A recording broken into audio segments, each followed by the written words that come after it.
Hello. Okay.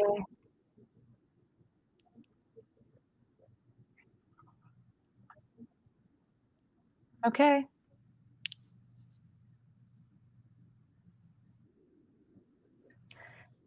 Hello. Thanks for joining this parallel session where we're going to talk about sustainability in the space environment, in its sort of broadest definition.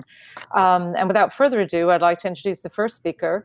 Moriba is Associate Professor of Aerospace Engineering and Engineering Mechanics at the University of Texas at Austin.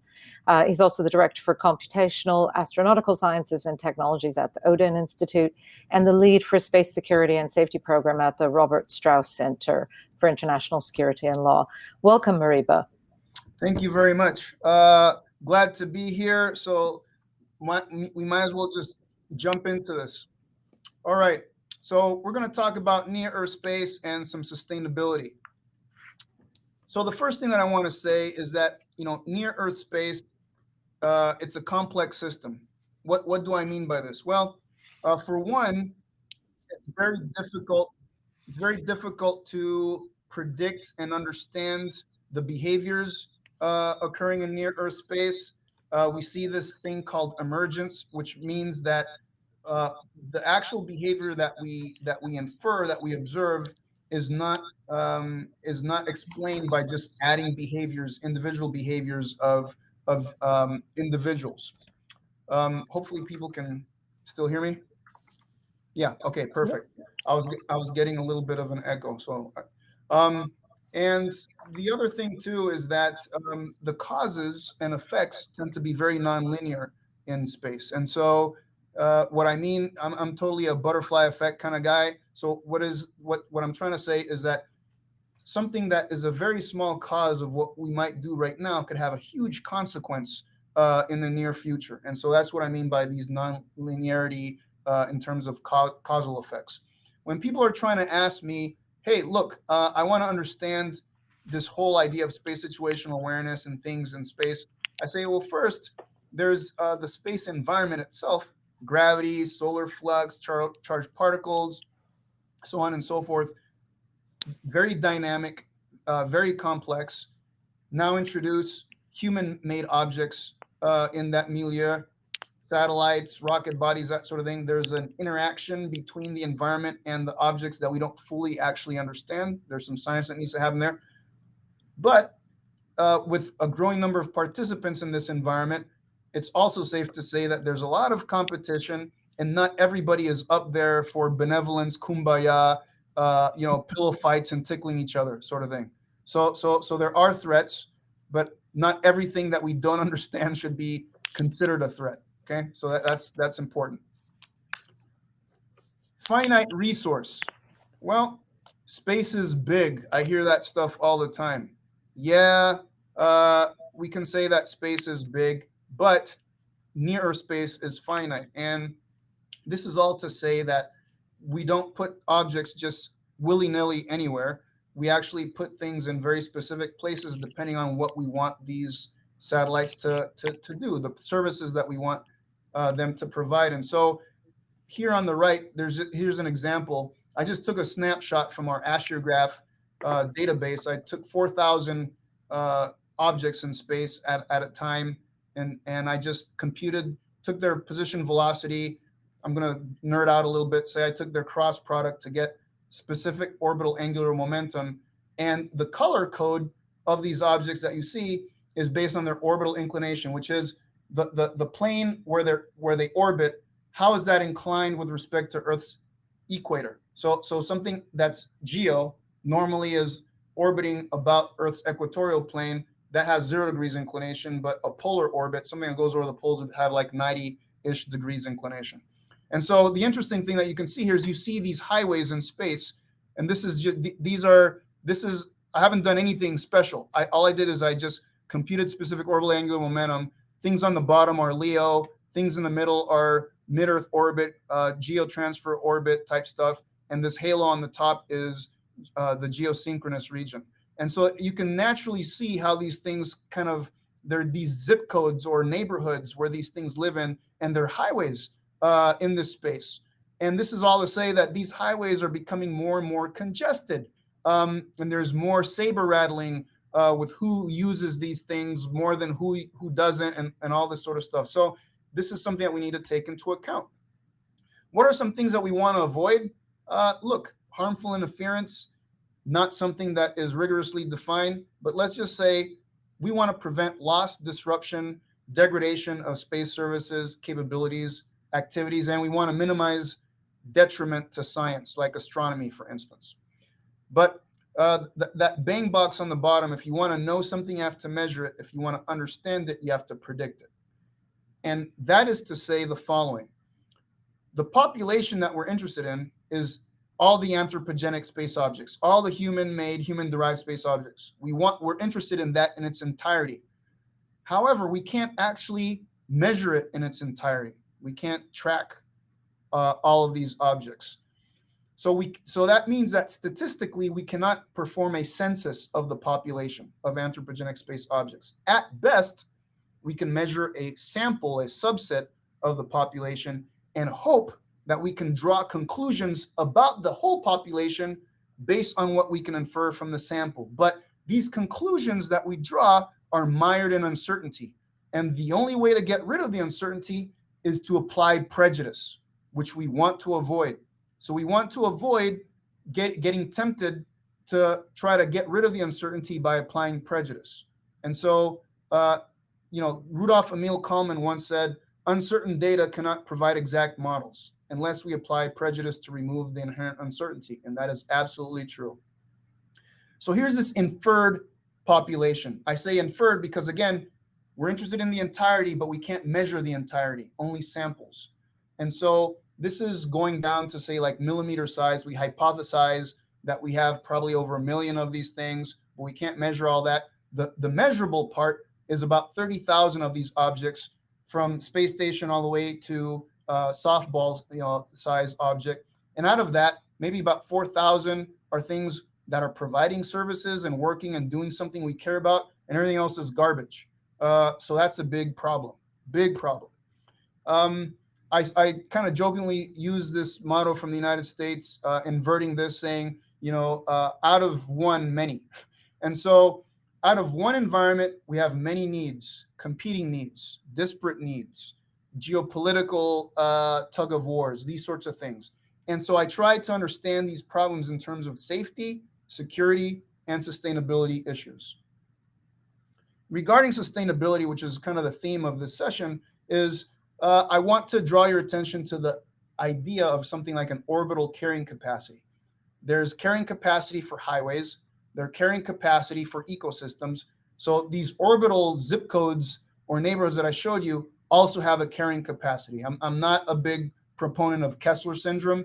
I'm fully on board with, we do have orbital environments where we could saturate the capacity. What does saturation actually imply? It implies that our decisions and actions will no longer be able to prevent some amount of undesirable outcomes. Remember I told you about loss, disruption, degradation? When we actually try to prevent these things and can't do that, that is a clear sign that we have lost the capacity to utilize that orbit effectively. So that's saturating that capacity. So we want to avoid those sorts of things. And we'd love to come up with a global standard for what this means so that we could use that to manage that resource holistically. One of the things that feeds into it is this idea of a space traffic footprint, which is kind of this carbon footprint analog. Think of it as the burden that any given object poses on the safety and sustainability of anything else. That is to say, when I get in my vehicle every morning and I turn the engine on, put it in reverse, I immediately become a burden to pedestrians and other drivers. Because even if they know exactly where I am and can predict exactly where I will be, pedestrians and other drivers have to take my existence into account so that they can be safe and out of harm's way. So that means that every object in space, natural, anthropogenic, dead or alive, poses a burden to other things, even if you know it exactly and can predict where it's going to be exactly. You have to account for it. Now, when it comes to our knowledge about stuff in space, the awareness that we have of things, I like breaking these things down into this kind of Johari window. And borrowing from what Donald Rumsfeld said many years ago about, known knowns, known unknowns, so on and so forth. There is some rhyme and reason to that. And I want you to think of the first term as what you're aware of, and the second term, what you have measured. Again, if you want to know something, you have to measure it. So a known known is something that you are aware of having measured. A known unknown is something that you are aware of that you have not measured. An unknown unknown is you're not aware of it, you haven't measured it, and it's an enigma. But we're really interested in the work that we do at UT Austin is the unknown knowns. Can we aggregate massive quantities of heterogeneous, multi-sourced data and information into a common bucket of sorts that's curated and organized to see, have we actually unknowingly measured something? So what's the mutual information content of the aggregated data set, a big data kind of thing? And can we discover things that we didn't know before? So that's that unknown knowns bucket.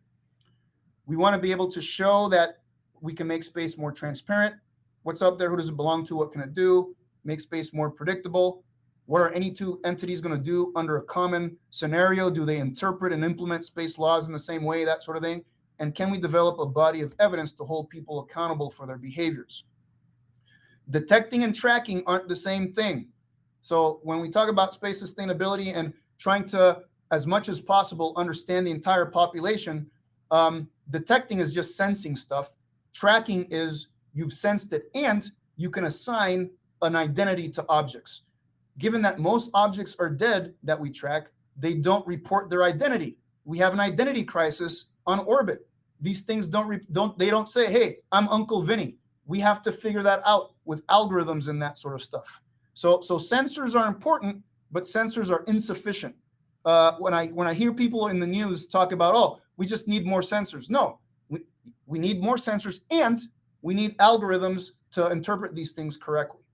Said yet another way, given buckets of information that are unlabeled, how do you then figure out the unique identity of the objects that were actually detected? We want to start from the far left with measurable things. What combination of the measurables gives us physical insights, functional, operational, and can we move to the right to unique object identity? I hear lots of things about data lakes and repositories. Oh, we just need more data. That's actually not true. Basically, what we get is we get a room full of pieces of data or information scattered all over the floor. Good luck finding what you need in a timely fashion to make decisions. So data lakes in and of themselves are insufficient. I can tell you that I know of lakes that have potable water, and I also know of septic systems that are lakes. So we need to be careful. What we want to do is we actually want to have potable water. We want to take the data and do the right data engineering, curating it, subjecting these things to different dimensions of data quality like timeliness, accuracy, validity, completeness, uniqueness, and all these things. And so we've done a version 1.0 of this in something called Arcade, which is a partnership with IBM, and we also have partnership with MIT and Neo4j in this. Basically, what we've done is we've created this knowledge graph database called AstroGraph. There's a 3-tiered system that you see on the far right. Bottom layer are sources of information. Middle layer is the knowledge graph database that uses Neo4j. This is the data engineering curation stuff that then exposes us to the penthouse layer, which is applications that can do queries that can be very different, scientific to policy related type stuff. There's just a flow diagram that kind of shows this, but just in another format. Far left, source of information. Far right, user inquiry. Middle layer is basically, where we have the knowledge graph database, cloud storage, and these sorts of things. So we have interesting questions that we pose. I'm going to skip this and just leave you with, whenever a model is built, always proper to ponder the basic scientific question: is the model really based on the data, or is an artifact displaying the prejudices of its creator? Stated by Rudolf Emil Kalman. We want to be allergic to confirmation bias and applying prejudice to get rid of the uncertainty. And we need to quantify the uncertainty, respect it, and then try to see what we can do in its presence. Thank you.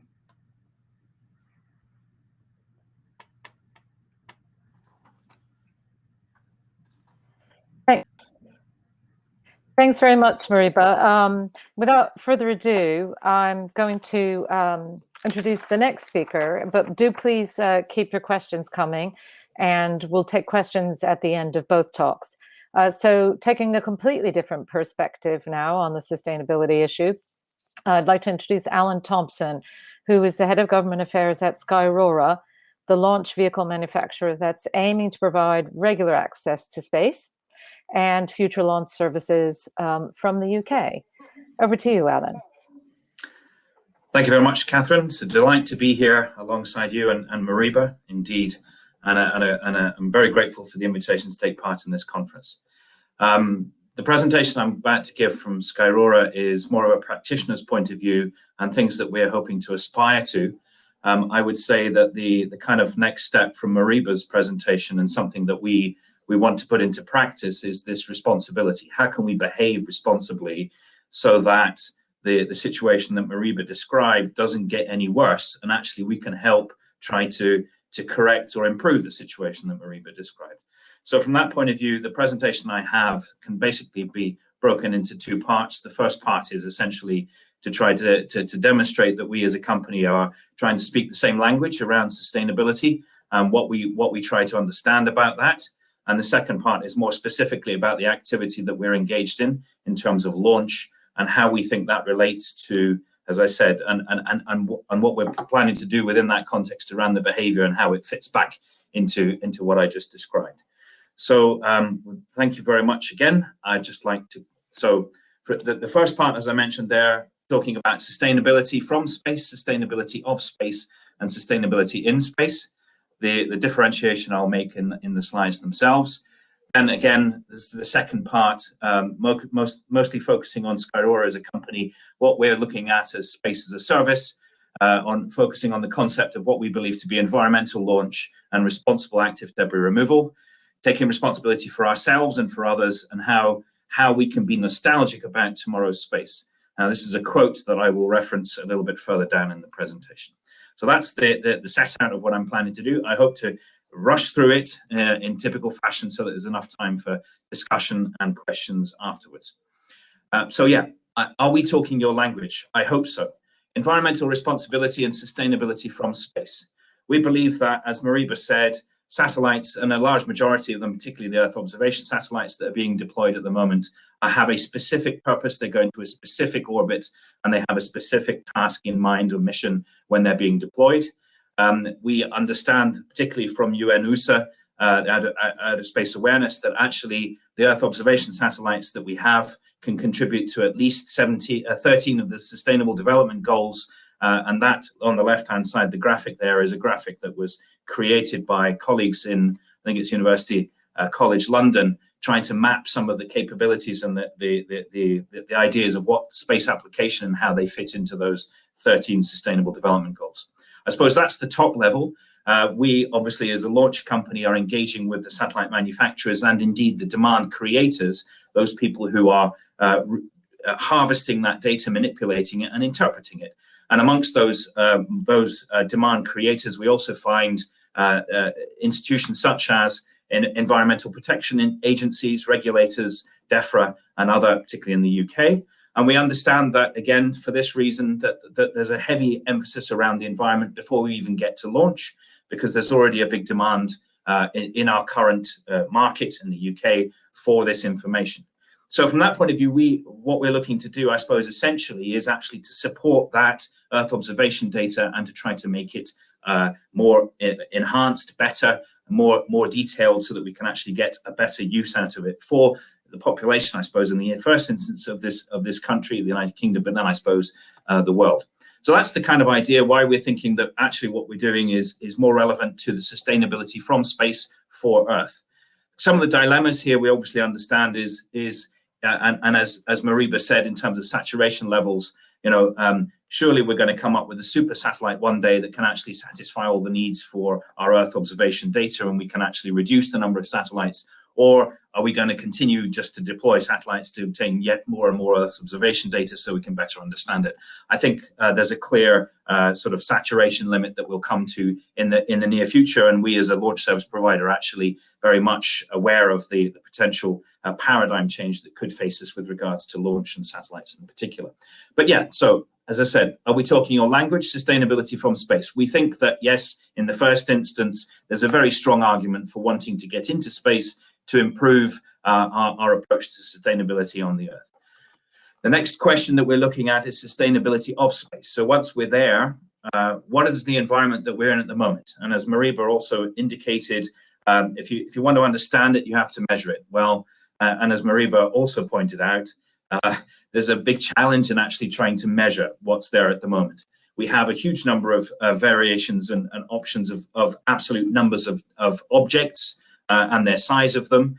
And indeed, there are certain companies or trains of thought that actually try to deliberately over-exaggerate the numbers. And then, of course, on top of that, then you have trends that we are very much aware of, particularly with regards to rubbish or waste in the oceans, and how then that finds its natural reflection in society. So I think we need to be very careful about the estimation of the numbers of debris, what it actually is going to mean in space. But we also, from that point of view, it's sufficient enough. We need to start looking at this and understand how we as a launch service provider are actually going to find that balance between both deploying and also how we can actually encourage and solve the problems around active debris removal.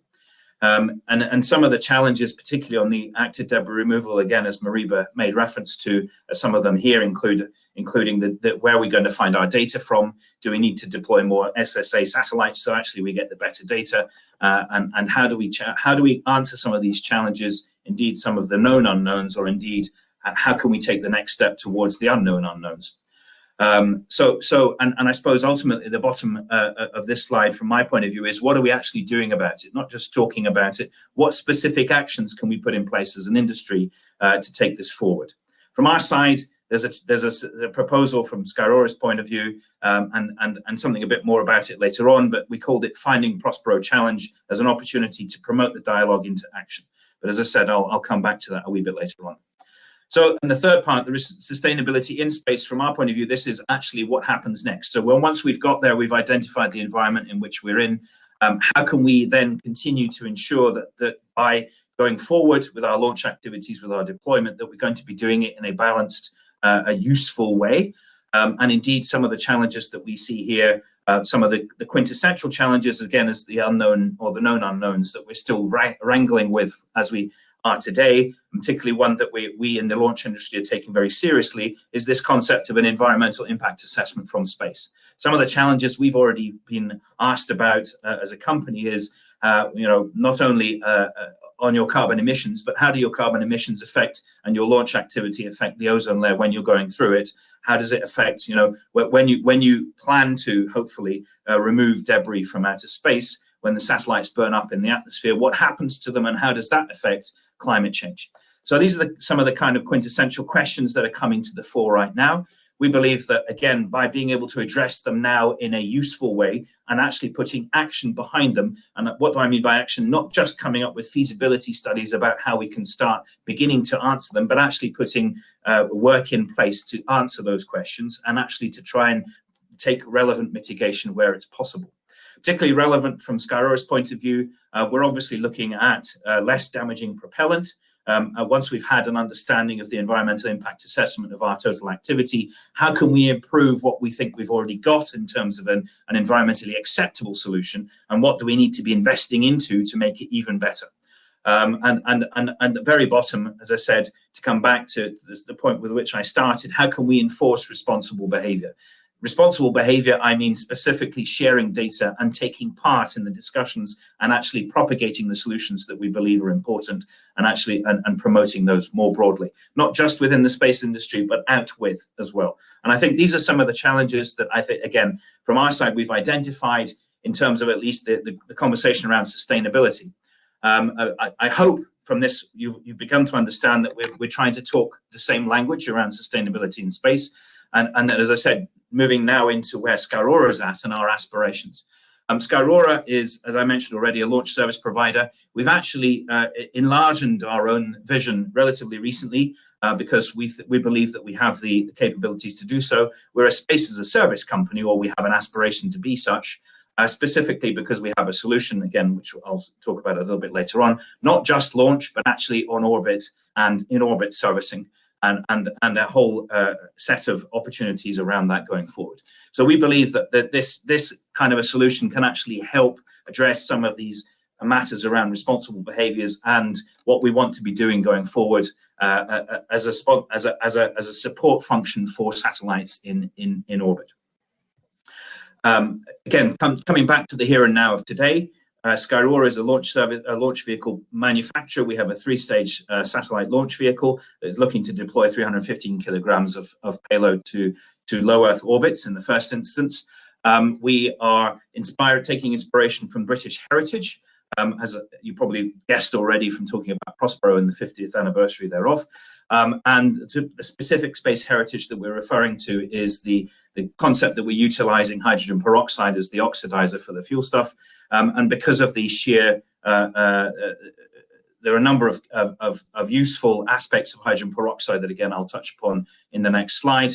But we believe this is a quintessentially British technology that was pioneered 50 years ago, and that actually is more relevant now for launch. And we have this aspiration to be an all-in-one service provider, as I mentioned already. We've taken an incremental approach to the market. That means we've come up with this idea around de-risking launch.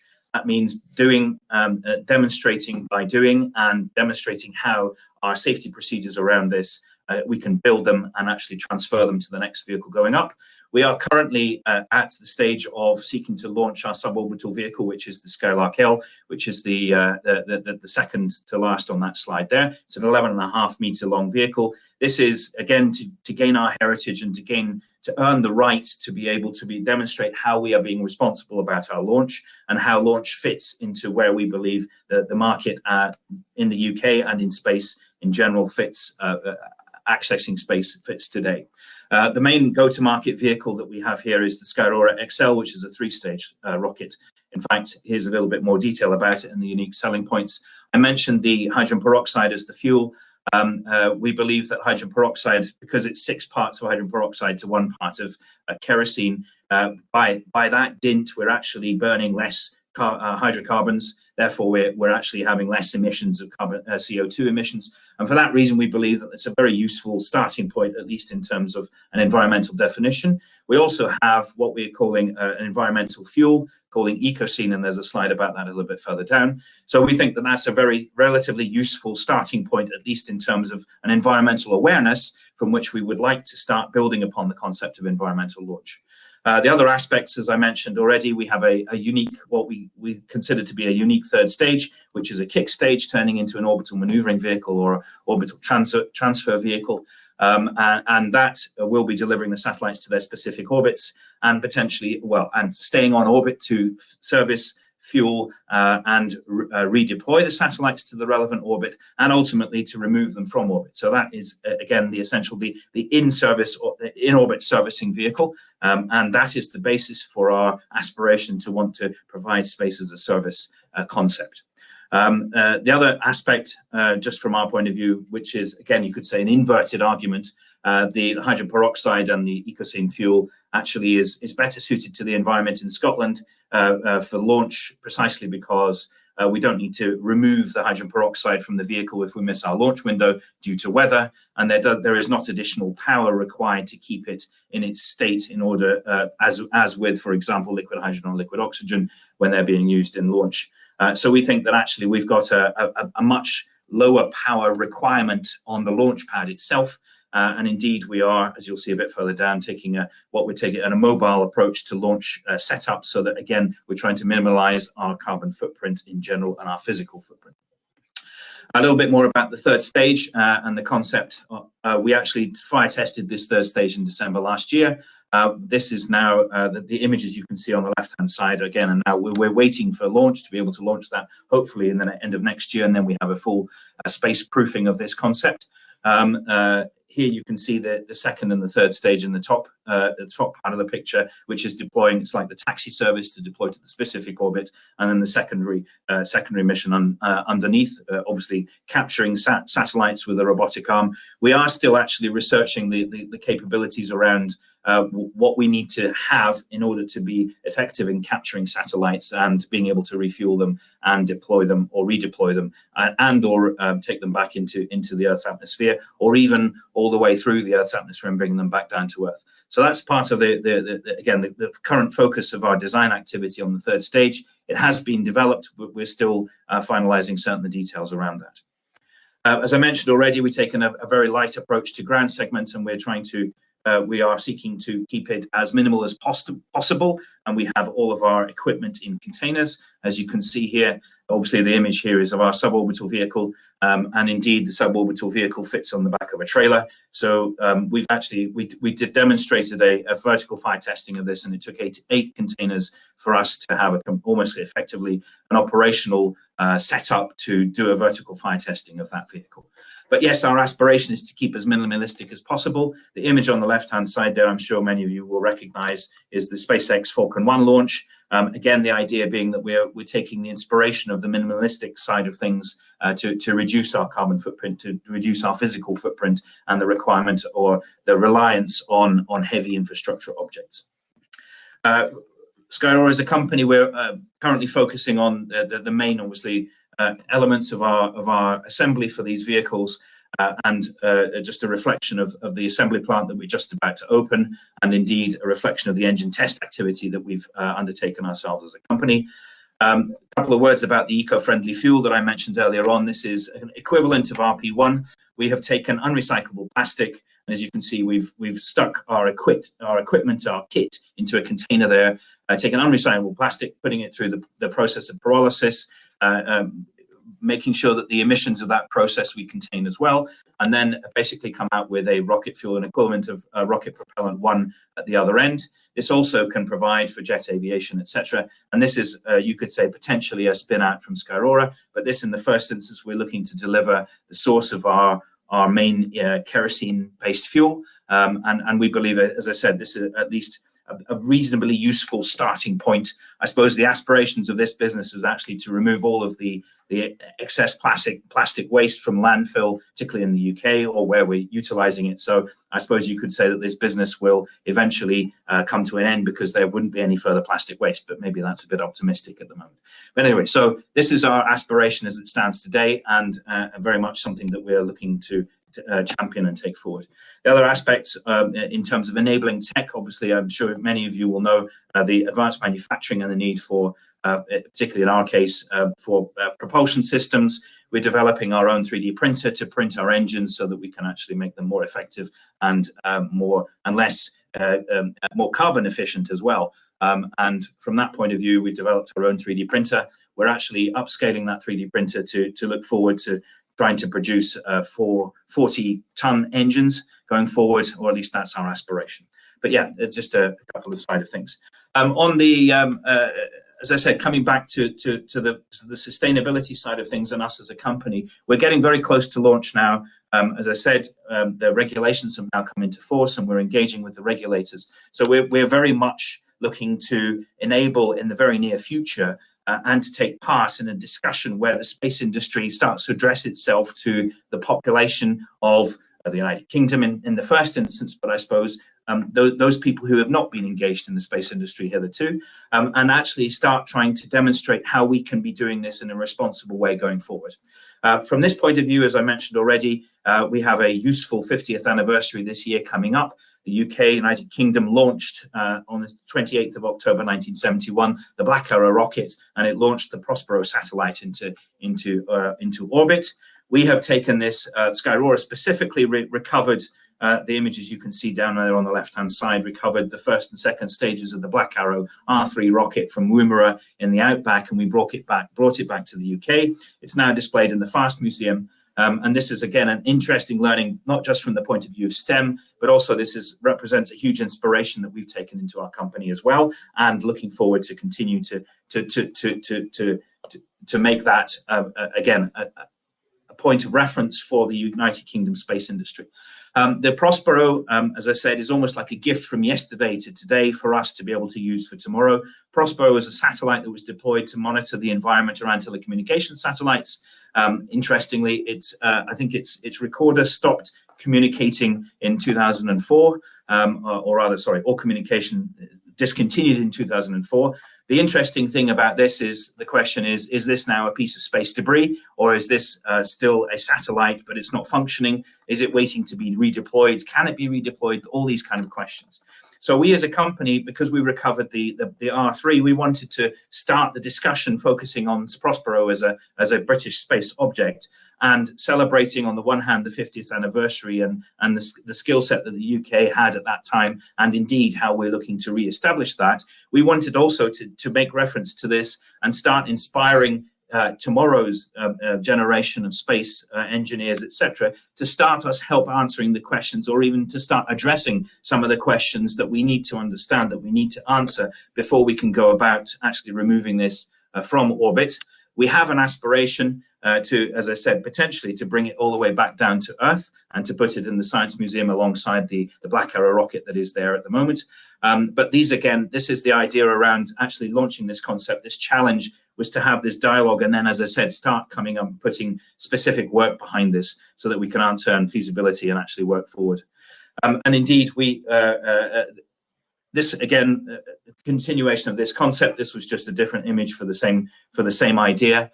We are looking to celebrate that 50th anniversary and actually collate and encourage the space industry to come together to come up with the answers to some of these questions. One of the first questions that we came across was indeed, is Prospero a piece of space heritage? If it's a piece of space heritage, whose permission do we need to go to try and do something with it? Or how do we need to go about doing that?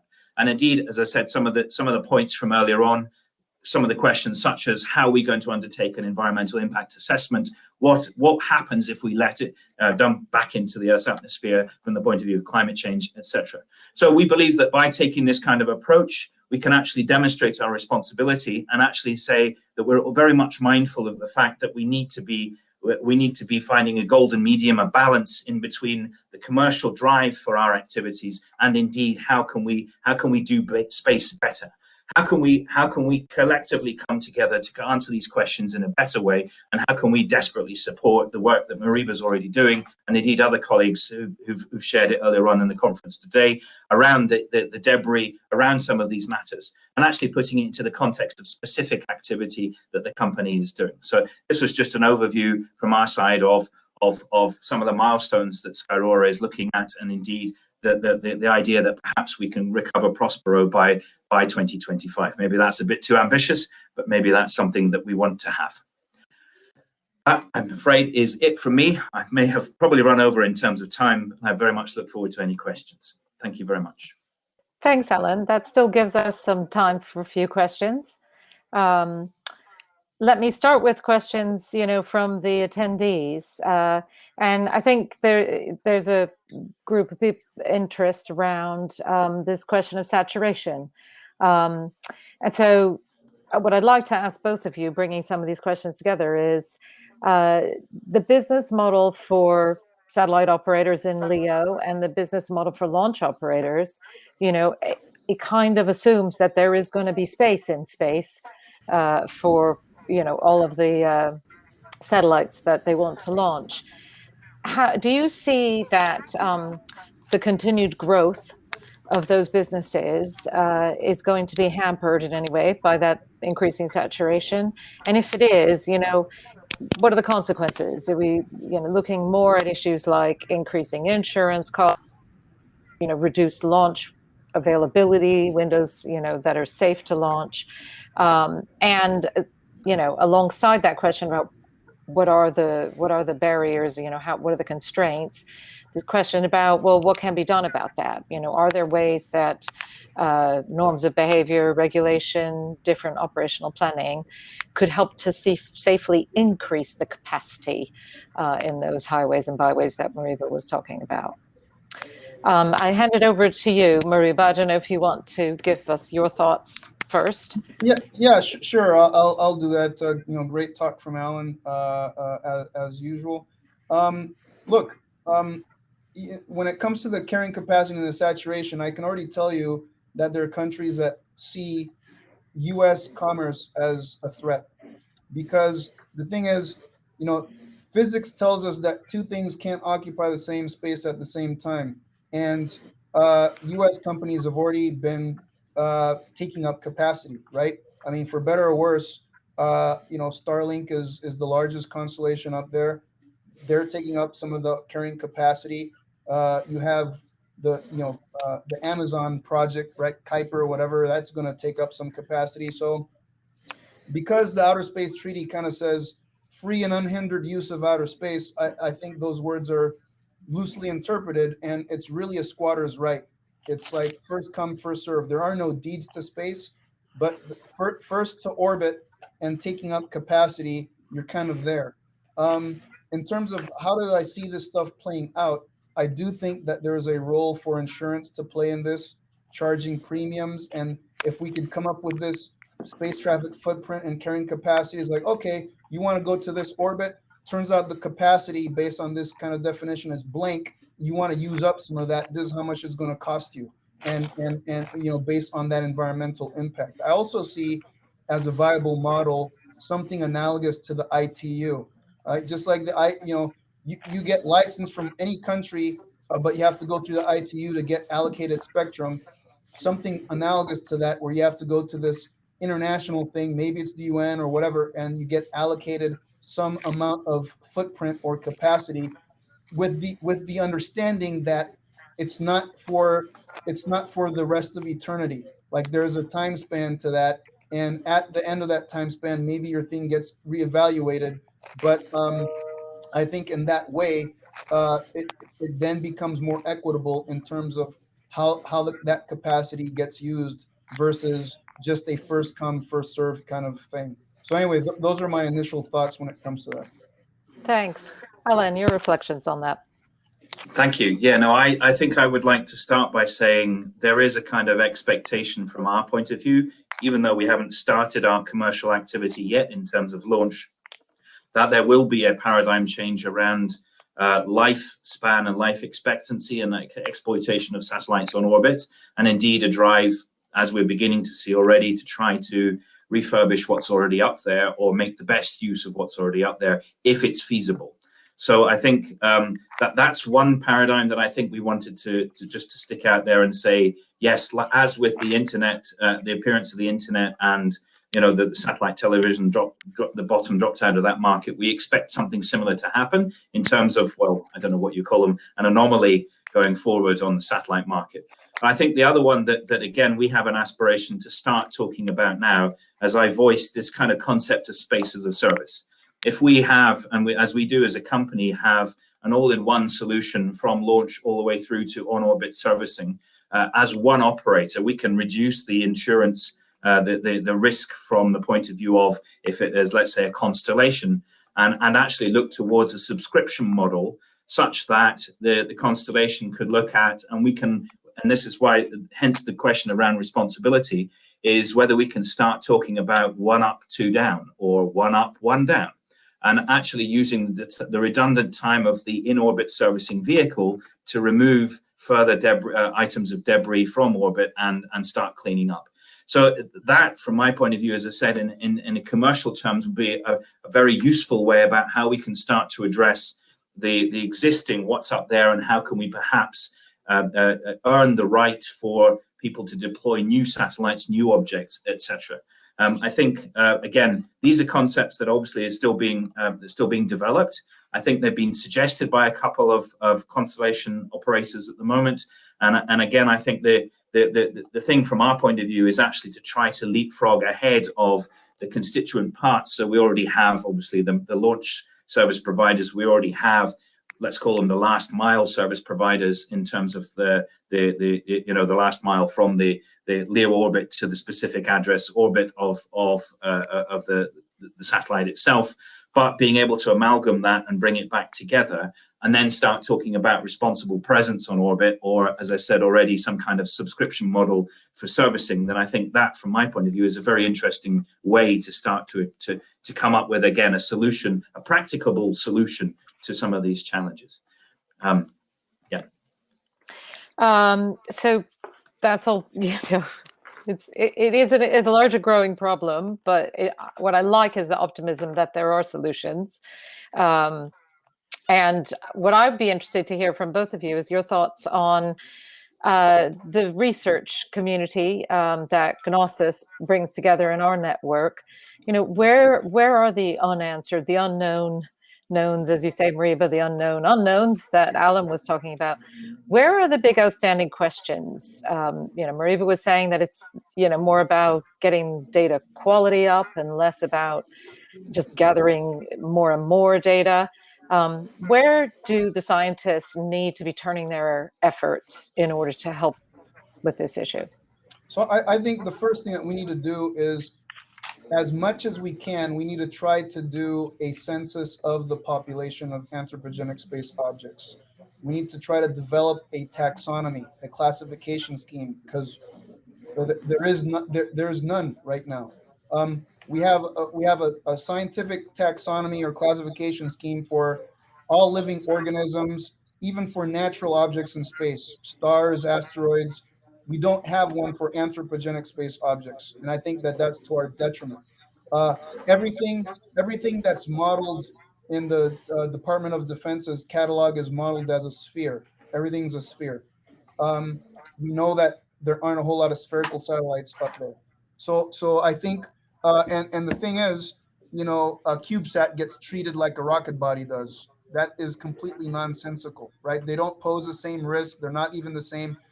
So, it has implications to regulation, because we regulate oil tankers and kayaks differently, semi trucks carrying fuel and Vespa scooters differently, but things in space is like all the same. It's this Lord of the Rings stupidity thing happening, and so we need to be a bit allergic to that. The science needs to try to develop a trait-based, feature-based taxonomy or classification scheme. We need to try to figure out what the demographics of the population are based on the neighborhoods or the habitats that I spoke about. We don't have that. And when I look for where funding is in terms of characterizing these objects, because look, the easiest thing is radars and telescopes to track dots, right?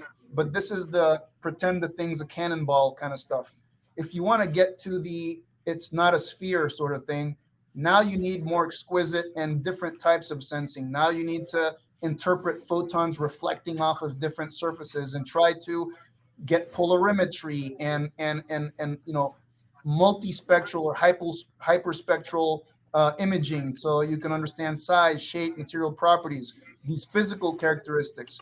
I don't see anybody funding that stuff. And the people in the United States that used to do it, like in the Air Force Research Lab, they've retired and they've not been replaced. Small businesses that were doing this stuff aren't seeing funding for that. Certainly, academic research isn't seeing that at all. So I'm actually very worried and concerned. And to be honest with you, I equate the current time frame kind of like with the Renaissance, just like the Medici family funded a lot of the science back then. I'm scouring the earth looking for my Medici equivalent that has somebody that has lots of resources. That's not a government. That's like, you know what? I believe in the work that you're doing, and I want to fund your scientific work. Thanks, Moriba. Great list. Great wish list. Alan, what would you add to that? I would definitely add. Thank you. Yes, I think very valid points from Moriba. I think from my point of view, what we're missing at the moment is a broader awareness amongst the population of these matters, of these discussions, and a practical understanding, not what does it mean? Why does it mean this for me? And I think one of the pieces of work that I would very much encourage GNOSIS to continue to do is a broader engagement with the population, the general population. Because again, if we had the same urgency that we're already encountering around plastics in the ocean, if we had the same urgency that we are beginning to implement with regards to our own environment and what we perceive to be the climate change threat, or let's whatever you want to call it, if we had that behind it, then I don't think Moriba would have any problem finding funds to come up with some of the research needs that we have to be able to answer these questions. So I think from my point of view, it's having let's say a grown-up discussion, a useful, collaborative, and useful engagement to actually bring some of the knowledge of what we've just discussed today into the context of even even the United Nations Framework for Climate Change, Convention for Climate Change. If they are really focused on climate change, what are they doing about trying to stimulate environmental launch so that they get their satellites up there in a way that is environmentally acceptable? At the moment, there's not a perception that launch is environmentally acceptable. I want to try and change that perception. I want to focus on it and say, actually, we can do this in an acceptable way. And then it's taking it further than just the UNFCCC. It's taking it to organizations such as the European, Environmental Defense Fund, and say, actually, we can take this further. We're doing this for the environment in the first instance. We're doing it for the people. We want to demonstrate that actually we're doing this as with the aim of trying to improve everything rather than trying to make it worse. From that point of view, we get the traction, we get an understanding, and we actually start unlocking some of the funding. So I'm sure together with Moriba, we can start finding the replacement for the Medici and actually allow this revolution to take place, hopefully. That's a great note to end on. Thank you so much, both of you, for sharing your insights, for your wish list of future research, and for the great ideas about how to start unlocking funding for that future research. I hope that people are able to stay on for the wrap up. And thanks again, both of you, very much. Thank you. Thank you. And thanks, Alan. Thanks you. Yeah, thank you.